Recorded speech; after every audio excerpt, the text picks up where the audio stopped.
Hey, what's going on, everybody? Welcome to episode 12 of Super Week in Smart Homes.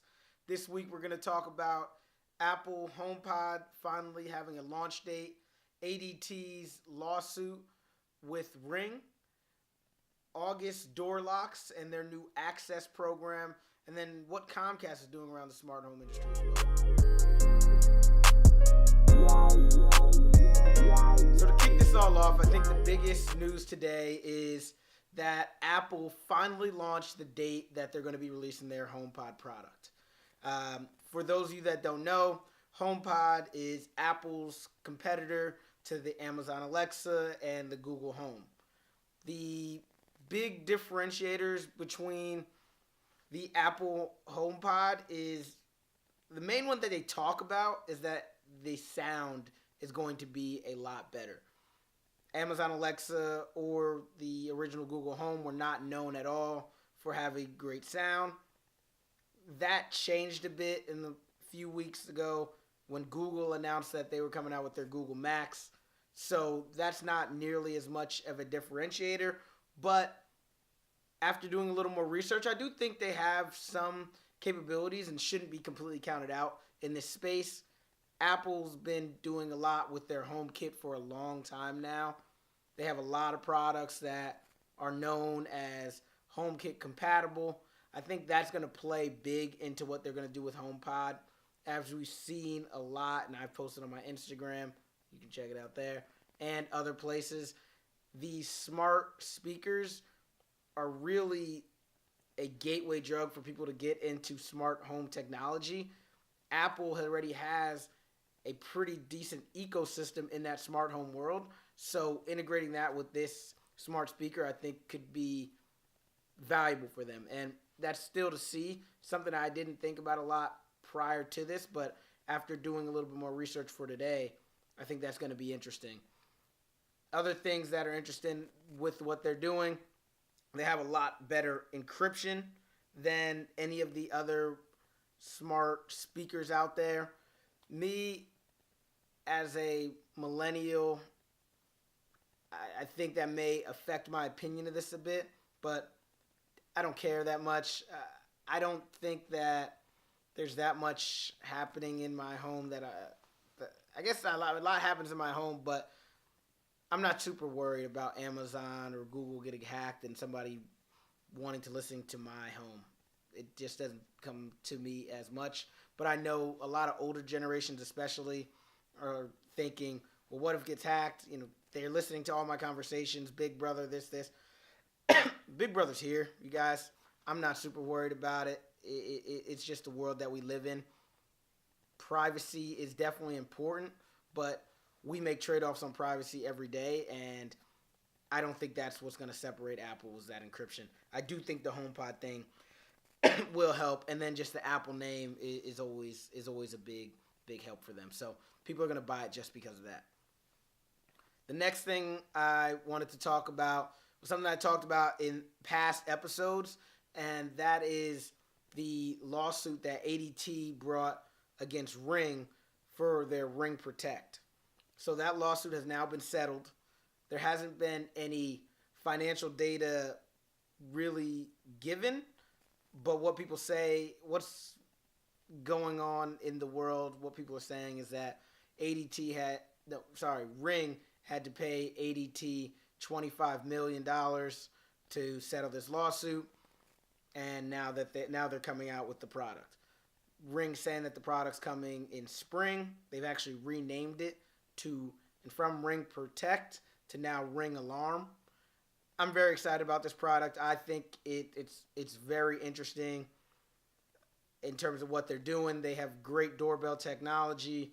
They have great cameras that they released with their the Ring spotlights and all of the rest of the ecosystem that they have. Now adding an actual alarm system that is monitored, and there's a small monthly fee to it, really helps bring their entire product line together. So I'm excited to see kind of what happens with that. There's rumors that there could be another lawsuit on the way, which isn't good for Ring, but definitely something that's worth at least thinking about it. I wouldn't say it would stop me from buying it. It's a small. I believe it costs $249 is the entry fee for buying the Ring alert, and then it's Ring alarm. Sorry, and then it's $10 a month. I think it's still worth it as long as that lawsuit, especially if that lawsuit doesn't come, it's going to be huge. But the lawsuit that I'm talking about is Alarm.com bought iControl a few years ago, and when they were buying iControl was suing a company called ZoneOff, who Ring now owns. So the speculation is that Alarm.com may come at Ring for this because this is exactly Alarm.com's realm. This is their industry. So we'll see. I don't know. I should probably be more on the Alarm.com side because I'm an integrator, but I think Ring has just such a great name in the industry. People know it. People ask for it, that I'd like to see Ring work out.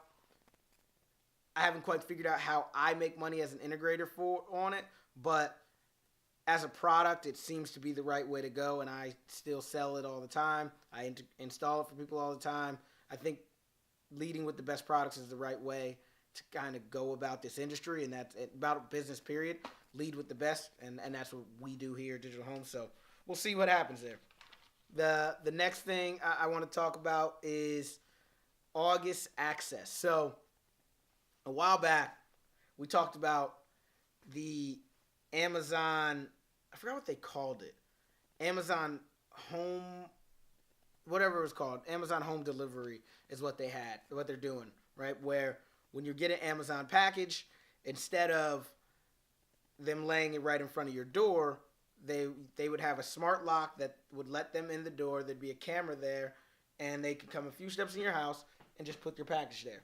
The whole benefit is no longer are, kids or random people standing outside your door picking up your packages and running off with them. This makes it so that you are always going to get your stuff when you want it. There was a big uproar when this came out. And again, going back to what I said before, I think people will exchange privacy for convenience. And overall, I think this will work. What August is doing is essentially bringing this capability to every other online retailer out there, which I think is super smart. Everybody's always talking about Amazon's going to take over this industry, Amazon's going to take over that industry, blah, blah, blah, blah. Yes, Amazon is going to have an impact on industries that they go into, but Amazon doing this is going to make it so people are like, yeah, why not, essentially, right? Why not allow somebody to come into my house and drop it off? And what August is doing is essentially building the platform that is done through. So they have their August lock, and they have a software layer built on it that they would then essentially sell to distributors, so or companies. So one example is Kroger, who they're working with. Another example is Walmart, who they're working with. So you buy something from Walmart or Kroger, and they deliver it, and instead of them dropping that out in front of your house, because you have the August lock and you're using the August, and they are using the August access system, they'd be able to unlock the door and drop it in the same way that the Amazon key is what it was called, as the Amazon key works. So I think that's really interesting. I think if August can actually own that market and get Amazon as a part of their on with them, the Amazon key using August access, I think that becomes huge, and August really has the sky to the limit for them. I think competing against Amazon will be interesting, but either way, I think it's a very smart move that August is making there. And then the last thing I wanted to talk about is something that Comcast is doing in the smart home space, and is that Comcast is always kind of dabbling here and there with smart homes. They recently have announced that they're doubling down a bit more on the multi-dwelling space, right? So I think apartment buildings, especially apartment buildings, probably not 2 to 3 family homes they're not talking about. They're probably talking 50 50 unit apartment buildings and things like that. But essentially what they're enabling, and this is probably enabled through all of their Comcast, is that the X1 technology that they have, the X1 boxes that they have, will now be able to have more control over things like your door locks, garage doors.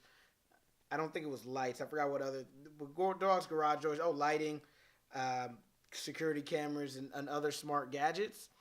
And the reason that they're going after the MDU market is something that was a really interesting stat for me, and that's why I really am bringing this up, is that 49% of property owners and managers are finding that smart home technology is increasing the value of their rentals or homes.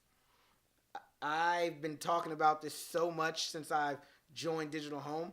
This revolution is happening, and I think that speaks even more to that. And what's even more powerful is that 82% of people are saying that they're going to be implementing these into their homes. So I just say that to remind people, right? This is coming, whether you're on board or not. Smart technology is coming, right? The internet is here. So you're always by the internet, so why wouldn't we want it to be in our home and making our lives easier? Amazon Alexa, Google Home, HomePod, etc., are that Trojan horse that I think is starting to get people to really see how it would work in their home, because they say, Alexa, put a timer on while they're cooking. But they love to say, while you're sitting on the couch watching TV, and you go, Alexa, tell the oven to preheat to 400. You know the preheating is going to take 20 minutes. So then you go, Alexa, set a timer for 20 minutes. And you never left your couch. Sounds lazy, but very interesting about what's going to happen. And I think people should really think about this and really wrap your mind around it. If you're watching this show, I guess you kind of have your mind wrapped around it. But it's huge, guys, and really looking forward to it. So that's it for this week on Super Week in Smart Homes, also known as Swish, and I'll see you guys soon.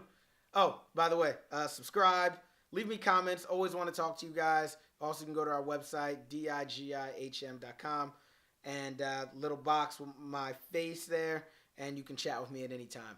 So you guys have a great day, and that's it for today. Super Week in Smart Homes, Swish. Talk to you soon. Peace.